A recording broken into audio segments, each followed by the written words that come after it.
Obviously, Coach, tough loss today. Just give me your overall thoughts, how you thought the game went for you guys. I mean, they're number one in the conference for a reason.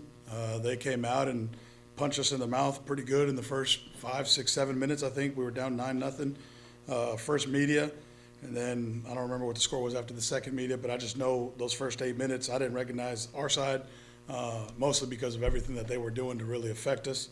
Obviously, Lachlan Boffinger is a heck of a player. 26-7 is first team all conference numbers. He's part of the reason why they've been so good. And we weren't able to do anything with him tonight, and that's part of the big loss. Coach, obviously, you were down around, I believe, 13 at halftime, but you were able to kind of make things a little bit interesting, had the chance to cut it to single digits there in the second half. What was the messaging that you were telling your team, throughout the game, as it progressed? Yeah, you can't fall behind to a team like that. They play at their own pace, and when you give them a big lead like that, you really have to try to increase the amount of possessions in the game. And so we kind of made it ugly and try to make it as scrappy as possible.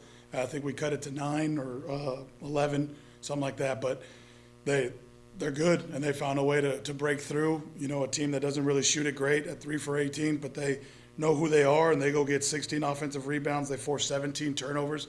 So that's 33 extra possessions outside of the ones they already had.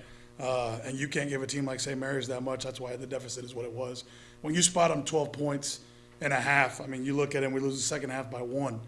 But you don't spot them to 12 points. There's nothing you can really do except hope they miss more shots and you box out and go push it and score on the other end. And obviously an important stretch of games coming up, 4 road games, last road trip of the season. What would be your message to that fans and Javelina Nation out there? Man, we need you.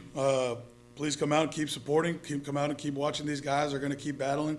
We're going to have to recalibrate off tomorrow, recalibrate again on Monday, and try to get back to winning ways. We got an Oklahoma Christian team that I know is hungry to get back at us for how we played them here, and then we have Cameron who is fighting just like us. Just the sad part of it all, and it's not an excuse of it, but this league is too good. This league is too good to limit us to 8 teams, and that's just not me speaking. It sounds like I'm speaking bitter, but you look at 9 through 12, and you tell me those teams aren't good enough to compete in the Lone Star Conference tournament. You look at me and tell me that those guys wouldn't represent the Lone Star, but that's what makes this league tougher and better because you got to be in the top 8. And now we put ourselves completely back against the wall. And so your question was, what do I tell the fans? I tell the fans in the Oklahoma area, we need you.